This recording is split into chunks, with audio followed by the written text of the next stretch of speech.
नमस्कार दोस्तों, स्वागत है आपका अपना ही यूट्यूब चैनल टुडे एग्जाम पर।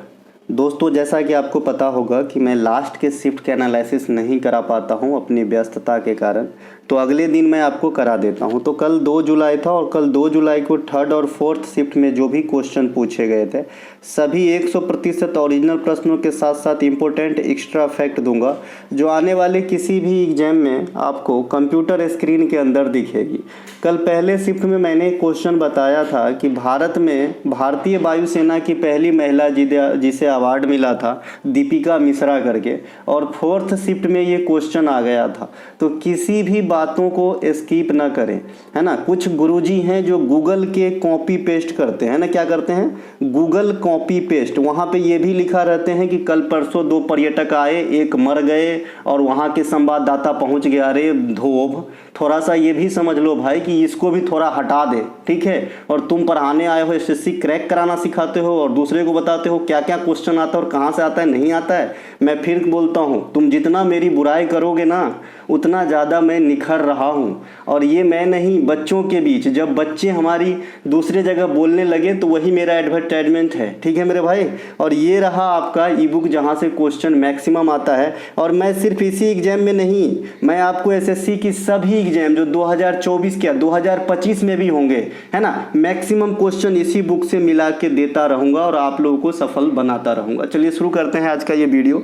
देखिए, ये जो है आपका मोबाइल नंबर, इस पर आप हमारी कंटेंट को जो है प्राप्त कर सकते हैं व्हाट्सएप मैसेज के थ्रू। चलिए शुरू करते हैं। कुछ गुरुजी हैं जो खुद जो है एक छोटी मोटी जॉब तलाश रहे हैं, लेकिन आपको एसएससी क्रैक कराना सिखाता है, वो भी बड़े, है ना, आइकॉनिक वे में कि भाई कहाँ से आता है, ये देखो ऐसा वैसा। भैया तो आप खुद ही समझदार हैं, ग्रेजुएट हैं। चलिए शुरू करते हैं। इस्लामिक कैलेंडर के अनुसार मुहर्रम किस महीने में मनाया जाता है? तो ये जनवरी महीने में मनाया जाता है। किस महीने में मनाया जाता है? जनवरी महीने में मनाया जाता है। देखिए, हिंदू धर्म में दुर्गा पूजा आश्विन महीना में मनाया जाएगा। और ये मुहर्रम वाला आप मेरे, है ना, 35 क्लास के क्लास नंबर 29 या 28 में जाके देखिए, ये वाली क्वेश्चन मैं एकदम बताया हूँ, ठीक है, मुहर्रम वाला। क्योंकि मुझे पता है कि भाई कहाँ कहाँ से क्वेश्चन आते हैं एग्जाम में, और अब तक तो आप मुझे परख लिए होंगे तो कहने की ज़रूरत नहीं है।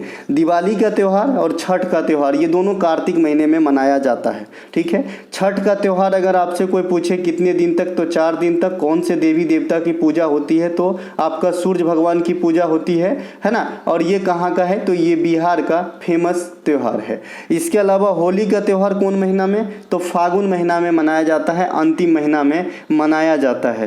देखिए, होली का त्यौहार वाला और कौन सा त्यौहार बताए हैं जो रंगीन त्यौहार है? जैसे आपका याओसांग त्यौहार बताए हम कि ये भी रंगीन त्यौहार है ना। याओसांग फेस्टिवल ये मणिपुर में मनाया जाता है और ये 5 दिनों तक चलती है। इसके अलावा इसी त्यौहार के दौरान जब ये याओसांग चल रहा होता है मणिपुर में, तो वहाँ पे एक नृत्य होता है जिसका नाम है थबल चुंगवा, है ना, थबल चुंगवा नाम है, ठीक है। तो ये बात भी ध्यान रखेंगे। इसके अलावा जो रंगोली बिहू होता है, जैसा कि मैंने आपको बताया कि बिहू साल में 3 बार होता है। कितने बार? 3 बार। जैन धर्म में जो पर्युषण त्यौहार होता है ना, वो भी साल में 3 बार होता है, ठीक है भाई। जैन धर्म के एक पर्युषण त्यौहार काफ़ी फेमस होते हैं। वैसे भी आप जानते हैं कि जैन समुदाय 2 पार्ट में बटे हुए हैं, एक तो श्वेतंबर हैं और एक आपका दिगंबर हैं। तो इनका अलग अलग आता है। तो पर्युषण 3 बार तक मनाया जा सकता है, ऐसा फिक्स नहीं है। बिहू भी 3 बार फिक्स मनाए जाते हैं। तो जो रंगोली बिहू होता है वो होली के आसपास होता है, यानी आपका, है ना, होली कब होता है? जनरली मार्च या फरवरी के लास्ट में, है ना। तो उसके बाद जो है आपका रंगोली बिहू अप्रैल में होती है ना। इसके अलावा रामनवमी का त्यौहार ये चैत महीना में मनाया जाता है। एक चैती दुर्गा भी होता है। दुर्गा पूजा 2 बार होता है हमारे यहाँ, है ना। एक आपका जो है कार्तिक में, सॉरी आश्विन में होता है और एक आपका चैत में होता है। इसके अलावा लोसर त्यौहार ये चंद्र कैलेंडर के अनुसार प्रथम महीना में मनाया जाता है। कौन से कैलेंडर भाई? तो तिब्बती चंद्र कैलेंडर। कौन सा? तिब्बती चंद्र कैलेंडर, ठीक है। हो गया ना। एक अकबर बिरबल की आपने कहानी सुना होगा कि बहुत ज़्यादा कॉपी नकल करते थे और बुराई करते थे और उसका जो है फायदा बगल वाला ले जाता था, है ना। तो वैसा ही मेरे साथ है, वहाँ मेरी बुराई करते हैं, यहाँ मैं फायदा ले जाता हूँ। अरे अब तो छोड़ दो भाई पहले 447 पेज को 1000 बताते थे, अब जब इसकी सच्चाई सामने आ गया, मैं थोड़ा बच्चे में बता दिया, तो अब ये छोड़ के अब दूसरा पॉइंट बैठ गए हैं, है ना। अरे भाई अपने दम पे कुछ करो, ताकि लोग तुम्हें ऐसे ही परखे मेरे भाई। मैं बोलता हूँ अच्छे से पढ़ के पढ़ाओ ना, ज्ञान रखो ना, नॉलेज रखो ना, आदमी खुद ही इंप्रेस हो जाएगा। ठीक है भाई, चलिए।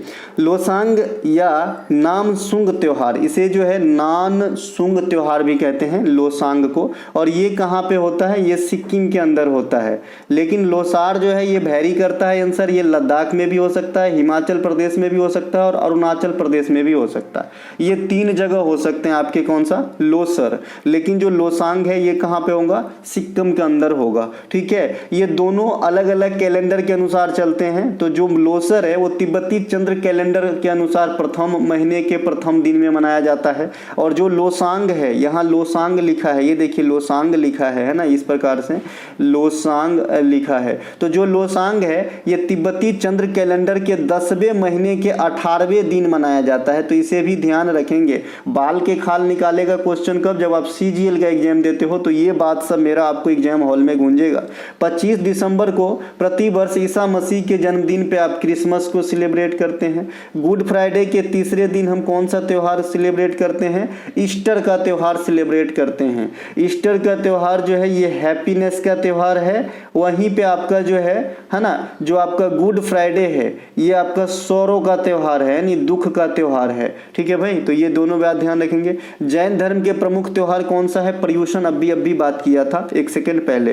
पारसी धर्म का त्यौहार कौन सा है? नवरोज और पतेती। ठीक है, अब नवरोज से क्वेश्चन निकल के आता है कि इसका प्रचलन इंडिया में या फिर सल्तनत काल में किसने किया? तो बलबन ने किया।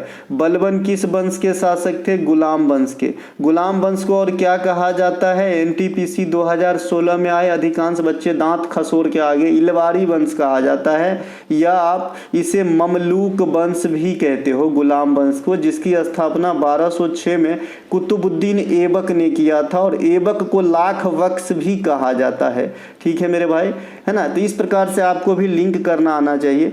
बौद्ध धर्म का त्यौहार बैसाख पूर्णिमा इंडिया में काफी मनाया जाता है। बैसाख पोया भी मनाया जाता है, और ये बैसाख पोया के जैसा ही पोया त्यौहार श्रीलंका में भी फेमस है। जैसा कि आपको पता होगा कि भारत के पड़ोसी देश में भूटान, चाइना, श्रीलंका, ये जो है बौद्ध धर्म बहुल जो है कंट्री है। वहीं पे अफगानिस्तान, पाकिस्तान, बांग्लादेश इस्लाम धर्म बहुल कंट्री है। ठीक है, ये दोनों ध्यान रखेंगे। अपना नेपाल तो हिंदू धर्म बहुल कंट्री है। ऐसा ये भी यहाँ से भी क्वेश्चन को आते मैंने देखा है। इसके अलावा जनगणना 2011 के अनुसार केरल का कौन सा जिला सबसे साक्षर है? तो ये कोट्टायम है। कौन सा है? कोट्टायम। कोट्टायम पूछा गया था, है ना, कि भाई केरल के कौन से जिला सबसे साक्षर है? ये पहले भी पूछे गए हैं, कोट्टायम है। केरल में कोट्टायम सबसे अधिक साक्षरता रिकॉर्ड किया था 97.1। वैसे केरल की ओवरऑल बात करेंगे तो 94 पॉइंट लिटरेसी रेट था, और उन केरल के अंदर एक ऐसा डिस्ट्रिक्ट जिसका नाम कोट्टायम है, जिसका हाई लिटरेसी रेट रहा था। अगर पूरे इंडिया के स्तर पे हाई लिटरेसी रेट की बात करेंगे, एसएससी जीडी 2024 में भी ये क्वेश्चन पूछा गया था। सिरछप है, सिरछप ये मिजोरम में एक जिला है जो इंडिया में सबसे ज़्यादा लिटरेसी रेट रखने वाली डिस्ट्रिक्ट है। सबसे कम लिटरेसी रेट रखने वाली डिस्ट्रिक्ट जो है ये मध्य प्रदेश के अलीराजपुर है। तो इन्हें भी ध्यान रखेंगे। ठीक है, और आपको विश्वास नहीं होगा, जो गुरुजी आपको इतने लंबे चौड़े हाँक रहे हैं, वो गुरुजी ना मुझसे बिहार के एक छोटू सा एग्जाम पास करने की ना पैंतरे पूछ रहे थे। ठीक है, मैं इसका ना चैट रखा हूँ टेलीग्राम पे।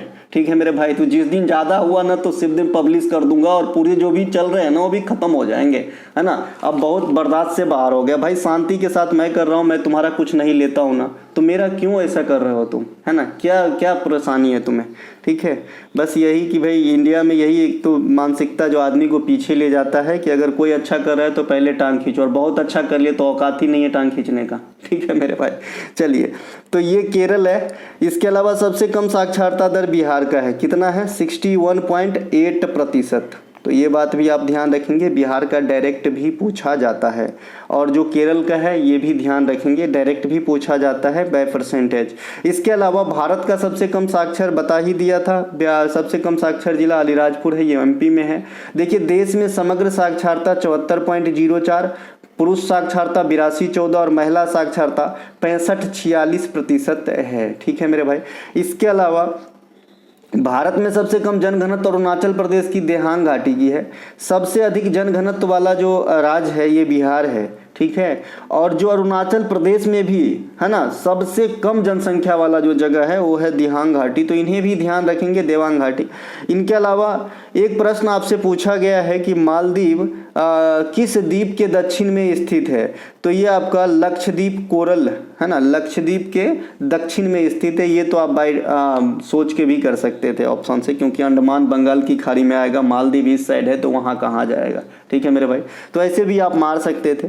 देखिए मालदीव जो है ये छोटू सा कंट्री है और एशिया में यह सबसे छोटा एरिया रखता है अपने पास, ठीक है। एशिया में सबसे छोटू कंट्री है मालदीव। और अभी अभी चर्च का विषय भी बना था मालदीव, जैसा कि वहाँ पे पर्यटन को जो है भारत सरकार के द्वारा है ना जो है ये कर दिया गया था, तो बहुत सारे नहीं लोग जाते थे क्योंकि वहाँ का जो राजनेता था वो कुछ ज़्यादा ही बोल गया था, ठीक है। तो इनकी राजधानी कहाँ पे है, माले, कहाँ पे है, माले, तो इन्हें भी ध्यान रखेंगे, मालदीव की राजधानी माले। देखिए ये है आपका मालदीव और ये रहा हमारा लक्काद्वीप सी यानी लक्षद्वीप। इसे लक्काद्वीप सी ही कहते थे 1973 से पहले। 1973 में इसका नाम लक्षद्वीप रखा गया और ये भारत का एक पूर्ण यूटी बना, ठीक है भाई। लक्षद्वीप से भी कई सारे क्वेश्चन आते हैं, जैसे आपसे पूछा जाता है कि लक्षद्वीप में कितने द्वीप समूह कितने द्वीपों का समूह है, तो 36 द्वीपों का समूह है। इसका निर्माण किससे हुआ है, तो प्रवाल से हुआ है, कोरल से हुआ है, इसीलिए यहाँ पे आप कोरल लिखा हुआ देख रहे हैं, ठीक है। प्रवाल भित्ति होती है ना। इसके अलावा जो लक्काद्वीप सी है या अमीनी द्वीप भी इसे पहले कहते थे, तो 36 में जो है ना ये सब पे जनजीवन नहीं है, कुछ पे जनजीवन है कुछ पे नहीं है।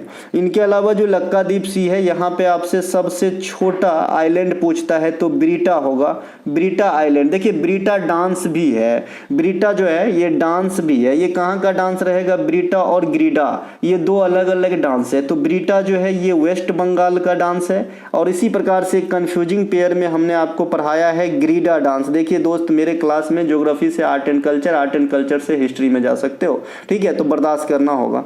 जो ग्रीडा डांस है ये आपका एमपी के अंदर होता है और जो ब्रीटा डांस है ये आपका पश्चिम बंगाल में होता है। और ब्रीटा आइलैंड भी है जो आपका कहाँ पे है, लक्काद्वीप में है। ब्रीटा डांस पश्चिम बंगाल में इस मकसद से वहाँ की महिलाएं करते हैं कि उनका जो बच्चे हैं उनमें चेचक की बीमारी ना लगे। इस लैंग्वेज में भी क्वेश्चन पास्ट में आया है कि चेचक से रक्षा के लिए पश्चिम बंगाल में महिलाओं के द्वारा कौन सा नृत्य किया जाता है, तो ब्रीटा, ठीक है भाई। तो अब आ जाते हैं फिर से, तो यहाँ पे आपने ब्रीटा देखा, इसका छोटा आइलैंड है सबसे। अब एक बात और है, आप स्पष्ट यहाँ पे आप देख पा रहे हैं कि ये है श्रीलंका और ये भारत के नक्शा में कहीं ना कहीं कोचीन है, तो हमारे पश्चिमी घाट की बात कर रहा है ना, कर्नाटक और केरला के बीच वाली पोर्शन को देख रहे हैं आप। तो ये जो लक्षद्वीप है ये किस सागर में होगा, तो अरब सागर में होगा और इसके नज़दीक में केरल पड़ता है। तो इसकी जो हाई कोर्ट है यानी ये किसके हाई कोर्ट पे अपना नियंत्रण मतलब अपना अधिकार रखता है कि मेरा कोई मामला होगा तो कौन से हाई कोर्ट में जाया जाएगा, तो आप कहोगे केरल के हाई कोर्ट के अंतर्गत आता है लक्षद्वीप, ठीक है भाई। चलते हैं आगे। इसके अलावा यहीं से इमेज से एक चीज़ और ले लीजिए, ये जाफना प्रायद्वीप जो है ये श्रीलंका में है, एलिफेंटा पास भी श्रीलंका में है, हम्बनटोटा बंदरगाह भी श्रीलंका में है। श्रीलंका 1948 में रिलीज हुआ था, है ना। पटाना घास के मैदान श्रीलंका में होते हैं। श्रीलंका में सिंहली भाषा बोली जाती है, श्रीलंका में तमिल भाषा बोली जाती है ना। इसके अलावा श्रीलंका की नई राजधानी श्रीजयवर्धने पूरा कोट्टा हो गया है। ये सब श्रीलंका में, थोड़ा सा कच्छे थेबू द्वीप, नैने थेबू द्वीप, ये सब श्रीलंका में है। तो ये कुछ श्रीलंका से ले लीजिए, ठीक है भाई। चलते हैं आगे।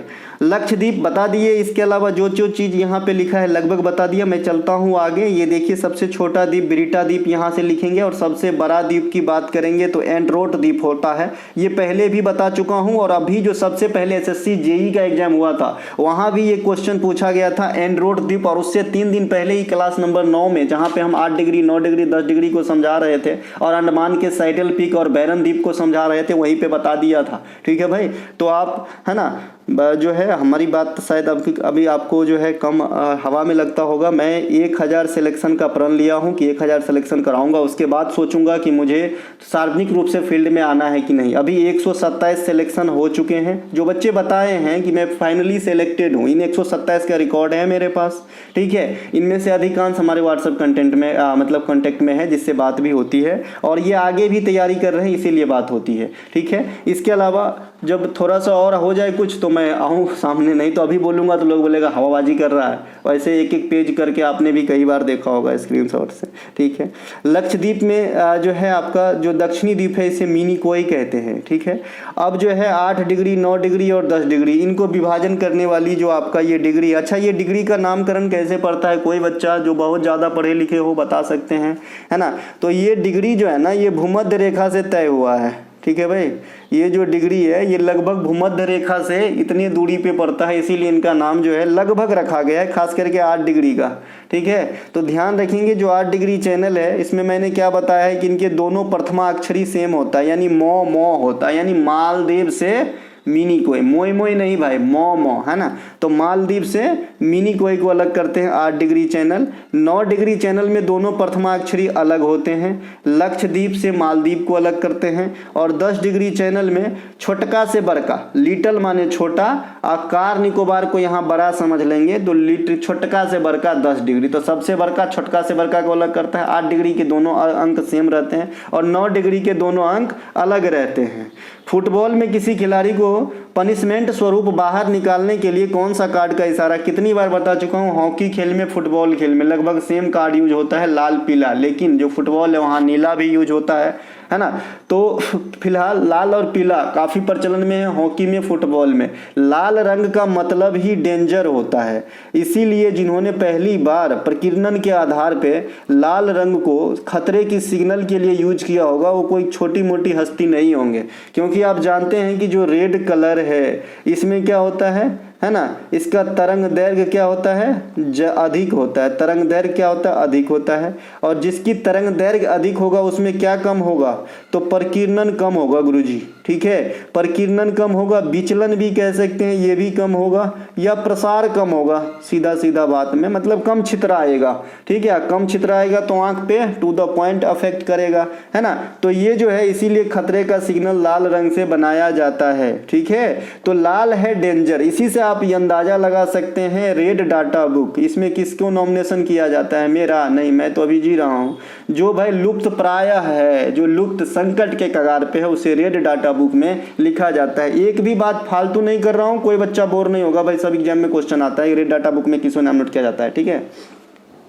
रेड डाटा बुक है ना, तो इससे आप अंदाजा लगा लेंगे कि जो लाल वाला है वो पनिश देता है तो भारी पनिश देगा, है ना। तो भारी पनिश मतलब आपको खेल से बाहर होना पड़ेगा। आगामी दिन में भावी भविष्य की शुभकामना करते हुए आप लोग रेलवे में भगवान करे आओ, अच्छे पोस्ट पे आओ। तो यहाँ पर 2 प्रकार के पनिशमेंट की प्रावधान है, वैसे तो बहुत है लेकिन जो ऑफिशियली जो बड़ा मेजर पनिशमेंट है वो 2 है। एक है SF5, है ना, स्टैंडर्ड फॉर्म नंबर 5, और एक है SF11। ये दोनों पनिशमेंट से जो है अधिकांश कर्मचारी जूझते रहते हैं, है ना। अभी तक तो भगवान के दया से मुझे नहीं मिला है। देखिए जो ये SF5 है इसमें रिमूव फ्रॉम सर्विस तक भी हो जाती है ना, यानी आपकी नौकरी हटा दिया जाएगा। कोई मेजर आप गुनाह कर लोगे, जैसे गाड़ी वाड़ी गिर गई आपके वजह से, ये जान माल की क्षति हो गई, तब ठीक है। SF11 है कि छोटा मोटा अगर आपने कोई क्राइम किया है, कोई धोखाधड़ी मारपीट कर लिया किसी से, ठीक है, तो ये जो है आपका SF11, इसमें कुछ होता नहीं है, ट्रांसफ़र हो जाएगा, एक इंक्रीमेंट रुक जाएगी, पास PTO बंद हो जाएंगे। तो इस प्रकार से चलता है। आ जाते हैं रेलवे से हटके इधर, ठीक है। तो लाल हो जाएगा। फुटबॉल खेल में कितने खिलाड़ी होते हैं, 11। फुटबॉल खेल को कंट्रोल करने वाली बॉडी कौन सी है, फीफा, और फीफा का मुख्यालय कहाँ पे है, ज्यूरिख के अंदर है। अभी अभी आपने 2022 में फीफा किसे जितवाया था, अर्जेंटीना को, फ्रांस को हरा के, और कहाँ पे, कतर में हुआ था। और महिला वाला फीफा ऑस्ट्रेलिया और न्यूजीलैंड के अंदर आप करा दिए थे 2023 में। 2026 में आप फीफा कहाँ कराएंगे पुरुष वाला, तो अमेरिका, मैक्सिको और कनाडा में आप कराएंगे, AMC विजिट कराएंगे। इनके अलावा फुटबॉल खेल में लाल कार्ड का इस्तेमाल किसी खिलाड़ी को मैच से निष्कासित करने के लिए किया जाता है। फुटबॉल खेल में सिर्फ चेतावनी देने के लिए पीला कार्ड का इस्तेमाल होता है, पीला कार्ड का इस्तेमाल होता है, ठीक है। इसके अलावा इस खेल में नीला कार्ड का भी इस्तेमाल किया जाता है, लेकिन ये टेम्परेरी रूप से निलंबन को दर्शाता है। लाल जो है निलंबन कि होना ही होना है निलंबन, नीला दिखा दिया तो टेम्परेरी रूप से कि जाओ भाई आ जाओ, दया आधार दिखा दिया जाएगा। पीला दिखाया तो चेतावनी। लेकिन एक चीज़ और याद रखें, चाहे हॉकी खेल हो चाहे आपका फुटबॉल खेल हो, अगर 2 बार किसी को येलो येलो दिखा दिया गया ना, है ना, तो एक रेड काउंट हो जाता है और रेड की जो पनिशमेंट है वो मिल जाता है, ठीक है भाई। एक बार सुधरने का मौका दिया जाता है, अगर नहीं सुधरा तो फिर रेड का जो है चार्ज लगता है। अब वाई क्या है, एक क्रोमोसोम का आपने नाम सुना होगा 22X+, है ना। तो अगर YY क्रोमोसोम पिता से डोनेट होता है तो होने वाला बच्चा जो है पुत्र रत्न की प्राप्ति होती है। अगर यहाँ पे X डोनेट हो जाता है ना, तो है ना, क्योंकि X तो महिला के पास पहले से रहता है ना। एक सेकेंड माफ़ कीजिएगा, देखिए इस प्रकार से इसे भी समझा देता हूँ, क्वेश्चन आता है एग्जाम में। देखिए जो क्रोमोसोम है अपने पास कितना है, 46 है ना। तो 22 जोड़ी तो कॉमन है ना। तो 22X यहाँ हो गया। अब लास्ट जोड़ी पे डिपेंड करता है कि पुत्र होगा कि पुत्री।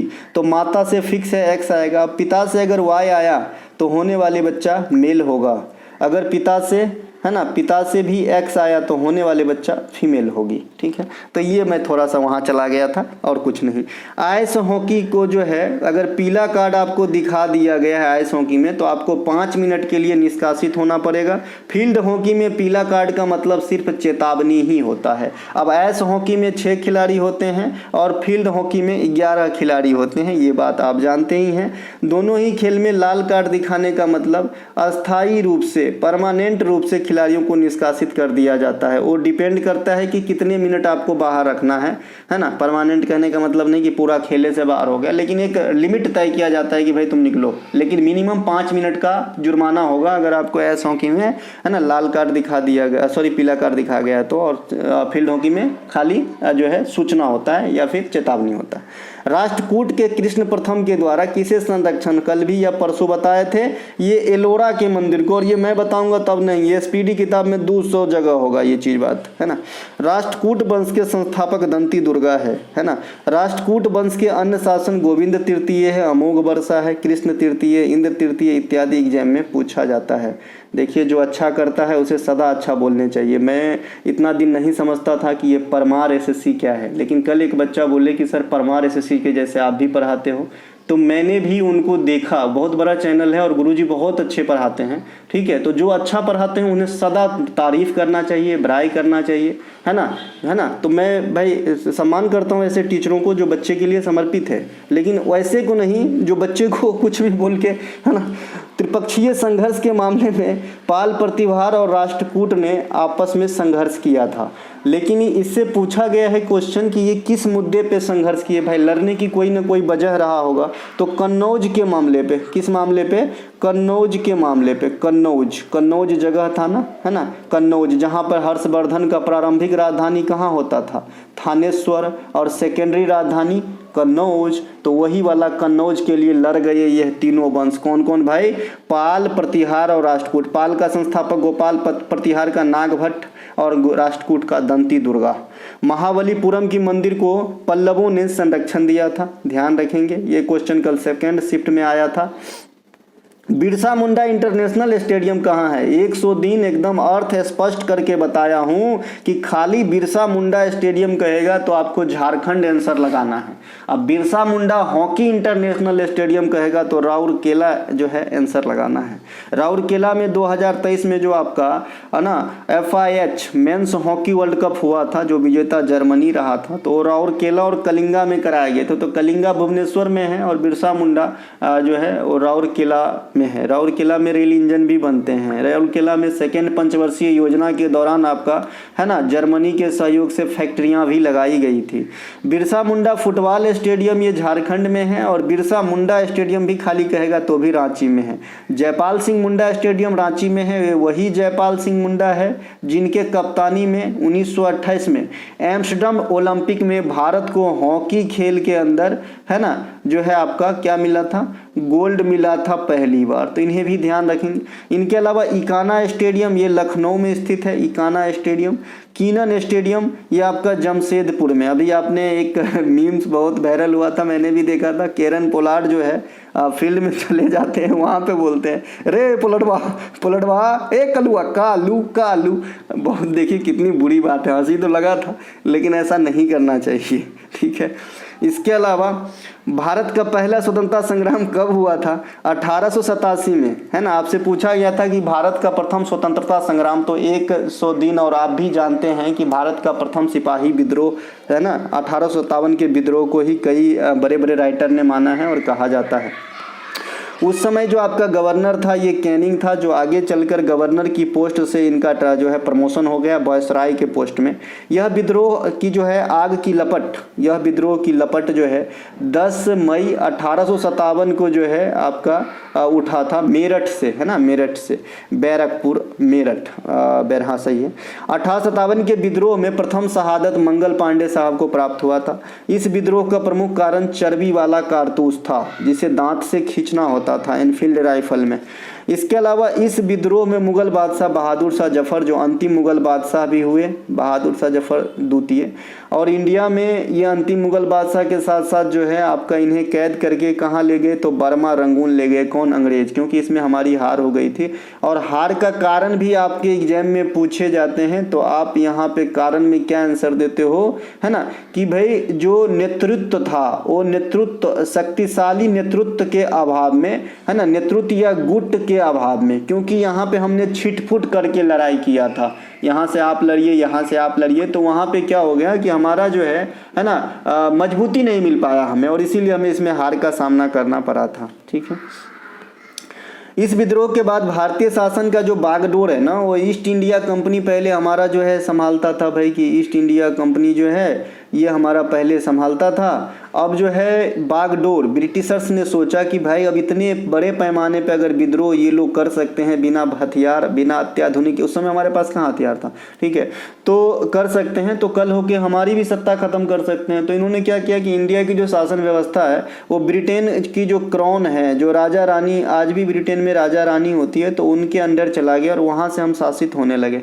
देखिए प्रश्न पूछा गया कि वीरता पुरस्कार पाने वाली भारतीय वायुसेना की प्रथम महिला। कल पहले शिफ्ट के पीडीएफ में वेरीफाई कर लीजिएगा बंधु, टेलीग्राम पे अभी पीडीएफ पड़ा है, ये आपका पेपर कटिंग है, वहीं से जो है ये आपकी क्वेश्चन कहाँ से आ गया है। जैसे कल आपसे पूछा गया था कि कैप्टन शिवा चौहान कहाँ तैनात हुई, तो सियाचिन में। यहीं पर मैंने ये वाली पॉइंट जो आपको दिया था ना, ये वाली पॉइंट आ गया है ना।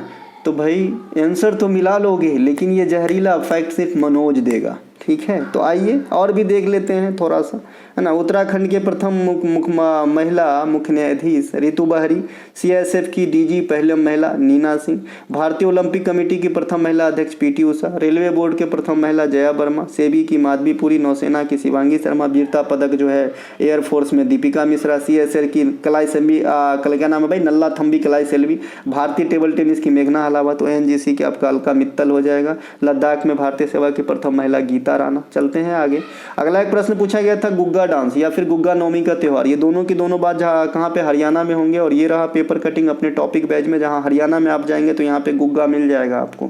ठीक है, उस दिन आपका लंगवीर मिला था। आजकल जितना भी आ रहा है ना, ये पता नहीं यहाँ ये वाली साइड से ज़्यादा क्वेश्चन आ रहे हैं।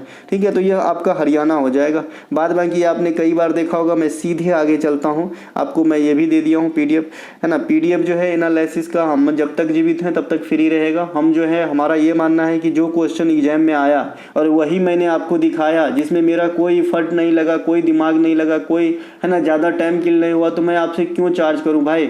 तो जो PQI है, क्या बोलते हैं, मैं तो अब ये भी नहीं जानता क्या बोलते हैं उसको, PQI PQS क्या बोलते हैं। तो जब भी मैं एनालिसिस कराऊंगा वो फ्री है, वो टेलीग्राम पे आप ज्वाइन हो जाइए, वहाँ पे फ्री मिलेगा। और जो हमारे व्हाट्सएप ग्रुप में है वो सिर्फ मेरी मेहनत की कंटेंट है, जिसके दम पे मैं ये कहता हूँ कि जाओ एग्जाम में जो है झंडा गाड़ के आओ। उसकी एक छोटी सी चार्ज जो आपके किसी पेड क्लास में शायद ना मिल पाए, है ना। और मैं ये भी कहता हूँ कि उस पर भी भारी पड़ेगा, फिर भी बच्चे नहीं समझते हैं।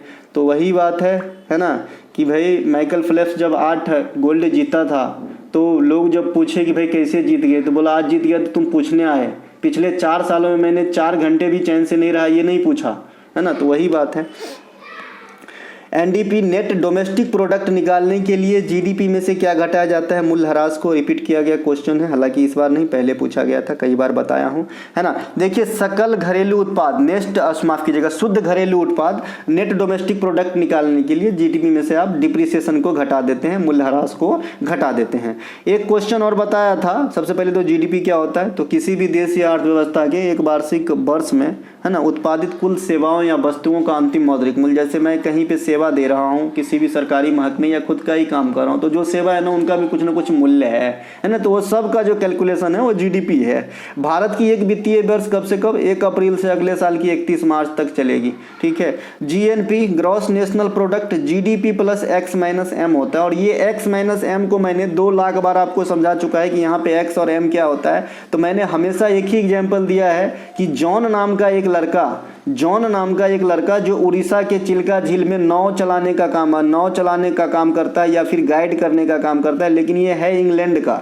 तो इसका कहने का मतलब, और एक्स क्या है, रामलाल है जो अमेरिका में जाके काम करता है। ठीक है, तो जीडीपी में से जब भारतीय मूल के लोगों के द्वारा विदेश में कमाए गए धन को जोड़ देते हैं और विदेशी लोगों के द्वारा भारत में कमाए गए धन को घटा देते हैं, यहाँ जॉन लिखता हूँ, है ना, तो इसे हम कहते हैं भाई जीएनपी। ये भी पूछा जाता है। डिस्पोजेबल पर्सनल इनकम आपसे पूछता है, तो ये जो है, जब पर्सनल इनकम जो आपकी सैलरी मिलती है उसमें जो आप डायरेक्ट टैक्स को घटा देते हो, यानी इनकम टैक्स को घटा देते हो, और तब जो राशि बचता है उसे हम क्या कहते हैं, डिस्पोजेबल पर्सनल इनकम। अब इस इनकम से आप जाइए तो पिकनिक मनाइए या फिर धर्म कार्य कीजिए या फिर घर बनाइए, ये आपका है भाई, डिस्पोजेबल है। भारत में जलोढ़ मिट्टी का परसेंटेज क्या है, देखिए 43.6 से 44 बताया हूँ, पीडीएफ में भी 44 बताया हूं। आप 44 के करीब जो ऑप्शन रहेगा उसको टिक करके आना होगा। जलोढ़ मिट्टी भारत में सबसे अधिक पाया जाता है। जो भी नदी बेसिन है ना, नदी बेसिन है उसमें किस प्रकार की मिट्टी आपको पाए जाएंगे, तो जलोढ़ मिट्टी। एक सेकंड भैया, माफ कीजिएगा दोस्तों, है ना। तो ये जो है जलोढ़ मिट्टी, मैंने कहा कि भाई नदी बेसिन में पाए जाते हैं, गंगा नदी गोदावरी में भी पाए जाएंगे। तो जो भी नदियों के द्वारा अपरदित मटेरियल से जिस मिट्टी का निर्माण होता है उसे जलोढ़ मिट्टी। हमारी देसी भाषा मैंने आपको बताया था, ये भी 2 प्रकार के होते हैं, एक बांगर होता है और एक आपका खद्दर होता है। जो बांगर है ये बंजर से स्पष्ट रखेगा। बंजर क्या होता है, कुछ होने उपजता है वो जमीन में, है ना, इनफर्टाइल हो जाते हैं अंग्रेजी में, है ना। तो ये जो आपका बांगर है, इससे याद रखिएगा ये ओल्ड वर्जन है, और ये जो खादर है ये न्यू वर्जन है। ये न्यू और ओल्ड कैसे होता है जलोढ़ मिट्टी, मैंने आपको बता दिया था कि मान लीजिए ये नदी का मार्ग है 2019 में, ठीक है। अब 2020 में यही नदी का मार्ग इस साइड से इतना छोड़ दिया और इस साइड थोड़ा सा इतना बढ़ गया, ठीक है। तो ये वाली जो पोर्शन छूट गई कि भाई अब की बार यहाँ पे नदियों के द्वारा जो मिनरल्स है वो 2020 में नहीं पाटा गया, ठीक है। तो ये जो छूट गया ये हो गया आपका क्या, बांगर। और जहाँ पे अभी अभी नदियों द्वारा मिनरल डाला गया है वो क्या हो गया, खादर। समझ गए। तो नदियों के द्वारा गांव घर में इसे पांक बोलते हैं, उसमें टांग बहुत धंसता है, मैं खुद चला हूं उस पर।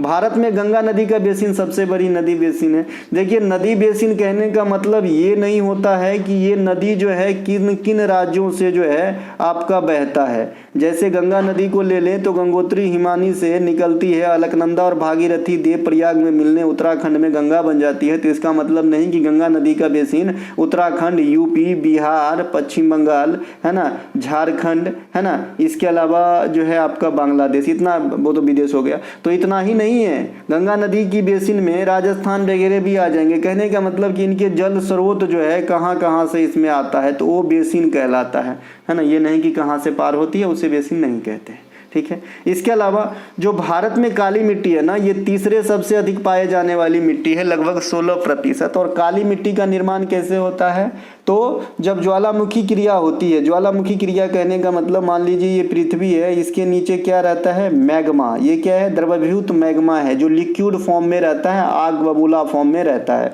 जब ज्वालामुखी क्रिया होती है तो ये जो मैग्मा है ऊपर आ जाता है, और ये जब जमता है तो ये लावा बन जाता है ना, ये लावा बन जाता है। और ये जब सख्त हो जाता है तो चट्टानी रूप धारण कर लेता है ना। और जब इन चट्टानों का क्षरण होता है, जब इन चट्टानों का क्षरण होता है तो काली मिट्टी का निर्माण होता है। आई होप समझ में आए, है ना। मेरा ड्राइंग थोड़ा कमज़ोर है तो एडजस्ट कर लीजिए, ठीक है। तो ये देखिए काली मिट्टी को आप कपासी मिट्टी या रेगूर मिट्टी भी कहते हैं। इसमें कपास की खेती अच्छी होती है ना। एक चीज़ और है कि आपसे पूछा जाता है इंडिया में पहला सूती मिल कहाँ लगाया गया, तो देखिए सफल सूती का मिल महाराष्ट्र में लगाया गया था। और ऐसे सूती मिल लगाने का प्रयास जो है कोलकाता में भी किया गया था, लेकिन यह असफल रहा था। तो डिपेंड करता है कि किस लैंग्वेज में क्वेश्चन पूछता है आपको। लाल मिट्टी यह भारत में दूसरे सबसे अधिक पाई जाने वाली मिट्टी है जलोढ़ मिट्टी के बाद। जिसकी परसेंटेज की बात करेंगे तो 18% से अधिक हो जाएगा, है ना। 16% के करीब आपका काली है, तो इसमें ज़्यादा डिफरेंस तो नहीं है, फिर भी 2 नंबर पे लाल मिट्टी को रखना है, ये भी क्वेश्चन एग्जाम में पूछे जाते हैं। लाल मिट्टी जो है ग्रेनाइट चट्टान के विखंडन से बनता है। वहीं अगर आपको काली मिट्टी, जैसा कि मैंने ज्वालामुखी क्रिया को समझाया, तो जो काली मिट्टी है अगर चट्टान फॉर्मेट में पूछे कि किस चट्टान के क्षरण से बनते हैं, तो आप कहेंगे बेसाल्ट चट्टान के क्षरण से बनते हैं। तो दोनों अलग अलग बात हो गई। इनके अलावा एक लेटेराइट मिट्टी है, इसका निर्माण जो है ना वर्षा के क्रिया से होती है। वर्षा जब ज़्यादा होता है तो क्या होता है कि जो मिट्टियाँ होती है उसकी जो मिनरल्स वगैरह है वो रिस करके नीचे चला जाता है ना, रिस करके नीचे चला जाता है और मिट्टी का जो ऊपरी सतह है वो कम उपजाऊ हो जाती है ना। तो इसे क्या कहते हैं भाई, लेटेराइट मिट्टी कहते हैं। अगर आपसे कहे कि भाई ये कौन सी प्रोसेस से बनता है, तो आप कहेंगे लीचिंग प्रोसेस से बनते हैं, निक्षालन प्रोसेस से बनते हैं। देखिए इसमें जो है काजू की खेती आपको अच्छा होगा। काजू की खेती महाराष्ट्र वगैरह में भी होता है यार। मैंने 2-4 दिन पहले ही देखा, कुछ गांव खेरे के लोग जो हैं काजू बेच रही थी, मतलब हरा हरा काजू, सब्जी बनती है इसकी, काजू निकाल के और ऐसे जो है कुड़िया लगा के बेच रहे थे। कितने का कुड़िया, तो 100 रुपये का, मतलब 100 ग्राम के करीब होगा। इनके अलावा हाँ भाई हरा वाला, एक तो काजू आपने सूखा वाला देखा है, मैं यहाँ पे हरा वाला देखा हूँ। काट छांट वाली कृषि को झूमिंग कृषि कहा जाता है। झारखंड में इसे कुरवा कहते हैं, मध्य प्रदेश में इसे क्या कहते हैं, बीवर या दहिया कहते हैं, राजस्थान में बलरा कहते हैं, आंध्र प्रदेश में पोंदू कहते हैं। इस प्रकार के कर्तन एवं दहन वाली जो कृषि है स्लाइस एंड बर्न्स कृषि। इसके अलावा कृषि भी कई प्रकार के होते हैं, सघन कृषि बताया हूँ, गहन कृषि बताया हूँ, है ना। इसके अलावा निपुण कार्यक्रम, ये सेकेंड शिफ्ट में कल एक क्वेश्चन आया था, छूट गया था, लेकिन इसलिए बताना पड़ रहा है क्योंकि मैं ये पढ़ाया हूँ आपको जब मैं आपको नीट 2.0 पढ़ाया था। याद करो याद करो याद करो, ये नीट 2.0 है। वो तो नीट का एग्जाम होता है, वो वाला नीट नहीं है। ये शिक्षा से संबंधित डिजिटल प्रोग्राम है नीट 2.0, ठीक है। तो उसी के समय, अच्छा नीट 2.0 है मतलब नीट भी होगा। किसी चीज़ का 2.0 या ओ आता है ना, मतलब उसका सेकेंड वर्जन है, या तो उसके टाइम ड्यूरेशन में इंक्रीज कर दिया गया है या फिर उसमें संशोधित करके फिर से नए सिरे से चालू किया गया है, लेकिन ये आया पहले है, ये आपको समझना होगा, है ना। जैसे बड़े बड़े जो चैनल वगैरह होते हैं 2.0 होता है, मतलब इनका एक और है, समझ रहे हैं। तो ये नीट 2.0 जो है शिक्षा से संबंधित है, वहीं पढ़ाया था। और मेरे ख्याल में मैं CGL 2023 के लिए जब पढ़ा रहा था, जिसमें मैंने 33 या 36 वीडियो कराए थे, आज भी प्ले लिस्ट में पड़े होगा, आप जाके देख सकते हैं। तो वहाँ पर मैंने ये निपुण कार्यक्रम भी बताया था, क्योंकि ये नेप से जुड़ा हुआ कार्यक्रम है। नेप मतलब न्यू एजुकेशन पॉलिसी, नई शिक्षा नीति से जुड़ा हुआ कार्यक्रम है। तो ये शिक्षा से संबंधित है और ये पूर्ण रूप से फुल फ्लेज में स्टार्टिंग 2021 में हुआ था। इसके अलावा हाँ, आने वाले शिफ्ट में क्वेश्चन पूछा जा सकता है, जो निपुण कार्यक्रम है उसमें किस वर्ग के बच्चों को लिया जाता है। तो 3 से 9 वर्ष तक के जो बच्चे होते हैं, बुद्धरू होते हैं, उनको जो है एबिलिटी बढ़ाने के लिए, खास करके संख्यात्मक समझ डेवलप्ड करने के लिए ये कार्यक्रम चलाया गया है। यहाँ पे मैंने इंटरेस्ट लिख दिया हूँ, हाँ वही होता है समझ। नीट 2.0 बता दिया था। एक राष्ट्रीय महिला आयोग के द्वारा, जिनकी अध्यक्ष कौन है, रेखा शर्मा, और इसकी स्थापना 1992 में हुआ था। लेकिन राष्ट्रीय महिला आयोग अधिनियम कब आया था, 1990 में आया था, ठीक है। तो ये जो है एक कार्यक्रम चलाते हैं डिजिटल शक्ति 4.0, इन्हें भी ध्यान रखेंगे। कर्नाटक योजना सरकार के द्वारा शक्ति योजना महिलाओं में फ्री बस ट्रेवल है, और ई शक्ति योजना नाबार्ड के द्वारा चलाया जाता है, जो आपका स्वयं सहायता समूह से संबंधित है। उदय शंकर किस नृत्य शैली से है, तो कथकली से। लेकिन अगर उदय शंकर के बारे में आने वाले शिफ्ट में और भी क्वेश्चन पूछता है तो इसे आधुनिक नृत्य का जनक कहते हैं, और ये इंडिया में जो है आधुनिक नृत्य का तो जनक कहलाता ही है। साथ ही साथ अगर शैली पूछता है तो फ्यूजन शैली भी होगा इनका। कर्नाटक संगीत का महारानी एम सुब्बा लक्ष्मी है, सबसे पहले भारत रत्न प्राप्त की थी। संगीत के क्षेत्र में अब तक भारत रत्न सुब्बा लक्ष्मी, पंडित रविशंकर, भीमसेन जोशी, बिस्मिल्लाह खां, लता मंगेशकर, भूपेन हजारिका। गिरिजा देवी को ठुमरी का रानी कहते हैं, ध्यान रखेंगे। कलामंडलम कल्याण कुट्टी अम्मा के जीवन पर आधारित जो डॉक्यूमेंट फिक्शन है उसे हम कहते हैं मदर ऑफ मोहिनीअट्टम। पंडवानी की रानी तीजन बाई। उषा बारले को जो है 2023 में पद्मश्री मिले थे, वो भी पंडवानी के हैं। इनके अलावा मीजो पर्वत को पहले किस नाम से जानते थे, तो लुसाई के नाम से जानते थे। एगो पटकाई पहाड़ी भी है भाई, पटकाई बम, है ना, ये लुसाई है, ये पश्चिमी घाट को सह्याद्री पर्वतमाला कहते हैं। पश्चिमी घाट की सबसे ऊंची चोटी अनायमुदी या आपका कार्डेमम हिल या इलायची पहाड़ी है। पूर्वी घाट की सबसे ऊंची चोटी जिंदगरहा अरकू घाटी आंध्र प्रदेश में है। पूर्वी घाटी और पश्चिमी घाट का मिलन नीलगिरी तमिलनाडु में है। Roof of the world Pamir के पठार को कहते हैं। मेघालय स्थित गारी जो आपका खासी पहाड़ी है, गारो खासी जानती है ना, उसमें से जो खासी है जिसमें आपका मासिन राम में सबसे अधिक वर्षा भी होती है, तो इसे पूर्व का स्कॉटलैंड कहा जाता है। नेपाल में स्थित जो माउंट एवरेस्ट दुनिया की सबसे ऊंची चोटी है 8850 मीटर के साथ, है ना, तो इसे सागरमाथा कहते हैं। वहाँ पे सागरमाथा, देखिए सागरमाथा मेरे ख्याल में जगह का नाम भी है नेपाल में, है ना, क्योंकि मैं नेपाल कई बार गया हूँ, क्योंकि मेरे रिलेटिव भी रहते हैं, है ना। जैसा कि आप जानते हैं कि जो बिहार का दरभंगा वाला पोर्शन है वो मिथिलांचल रीजन में आता है और वहाँ से नेपाल बहुत ज़्यादा दूर नहीं है। एक जयनगर स्टेशन है, जयनगर, ठीक है, तो वहाँ पे आप नेपाल का भी स्टेशन देखते हो इंडिया में और भारत का भी स्टेशन है, अलग अलग 2 स्टेशन है। भारत के स्टेशन से नेपाल का स्टेशन भी आपको दिखेगा कि वो रहा नेपाली प्लेटफार्म, ये रहा इंडियन प्लेटफार्म, ठीक है। तो मैं गया हूँ, तो कहीं वहाँ पे आँख का इलाज बहुत अच्छा होता है नेपाल में। आप लाहान जाएंगे, बहुत सस्ता में, हमारे ख्याल में मोतियाबिंद वगैरह सबका इलाज मात्र 1 से 1.5 हज़ार में हो जाती है, वो भी उच्च क्वालिटी के डॉक्टर, उच्च निगरानी में, है ना, कोई गड़बड़ी नहीं, है ना। विश्व प्रसिद्ध सुंदरबन डेल्टा को गंगा ब्रह्मपुत्र डेल्टा कहा जाता है। नागालैंड में मनाए जाने वाली त्यौहार को हॉर्नबिल कहते हैं। देखिए अब यहाँ पे इसका कोई लेना देना नहीं था पहाड़ से हॉर्नबिल का, लेकिन उधर का है तो बताऊंगा, क्योंकि मुझे एक्स्ट्रा फैक्ट देने वाली आदतें हैं, है ना। पोंगल को उबालने का त्यौहार कहते हैं। दिवाली को रोशनी का त्यौहार कहते हैं। ईस्टर को खुशियों का त्यौहार कहते हैं। बथुकम्मा को फूलों का त्यौहार कहते हैं। इसके अलावा जो आपका बाली यात्रा त्यौहार कहाँ से है पूछा गया है, उड़ीसा से है। भगवान जगन्नाथ रथ यात्रा ये भी उड़ीसा से है। धनु यात्रा ये भी, नौखाई राजा पर्व ये सभी के सभी उड़ीसा में मनाए जाते हैं। दशकथिया नृत्य ये भी उड़ीसा में ही होता है, दशकथिया, ठीक है।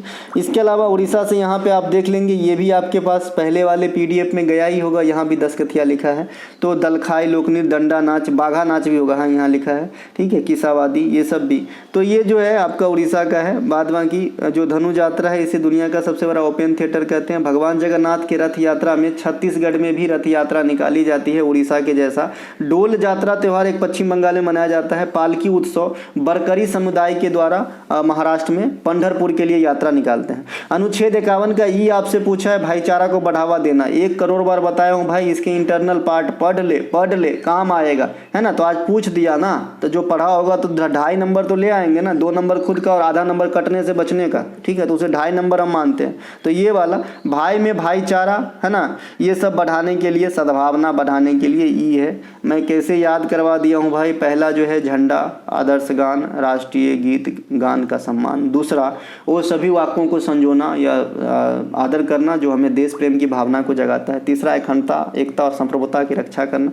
चौथा देश हित के लिए रक्षा जरूरत पड़ने पे तत्पर रहना। तो 4 को तो ऐसे ही याद हो जाता है। लास्ट वाला तो वैसे ही याद है कि 11वां शिक्षा से संबंधित है, ठीक है। तो याद करने में झंझट कहाँ है जी, थोड़ा सा मन तो बनाइए, ठीक है। इसके अलावा ब्रिटिश शासन के पहले भारत में कैसी अर्थव्यवस्था थी, तो स्वतंत्र अर्थव्यवस्था थी मेरे ख्याल में। आप लोग बताइएगा, क्योंकि ब्रिटिश आने से पहले भारत तो पहले कई ज़्यादा जो ऐसा है कि टुकड़े टुकड़े में लोग जो है ये यहाँ पे ये वंश चल रहा है, यहाँ पे ये साम्राज्य ऐसा चल रहा था, तो लोग उनके अधीन जो है स्वतंत्र बिजनेस व्यापार करके अपना जीवन यापन करते थे, है ना, किसी के अंडर नहीं थे।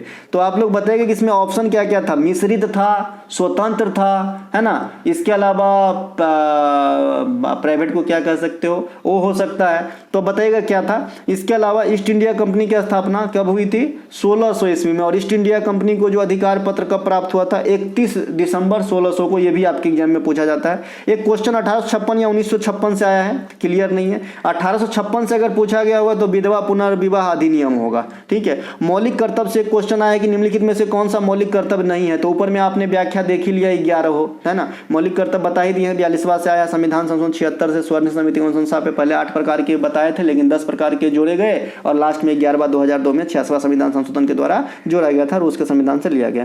भीमराव अम्बेडकर ने संविधान का आत्मा किसे कहा, आर्टिकल 32 को। आर्टिकल 32 का प्रयोग करके रिट जारी करते हैं सुप्रीम कोर्ट और हाई कोर्ट जारी करते हैं 226 के अनुसार।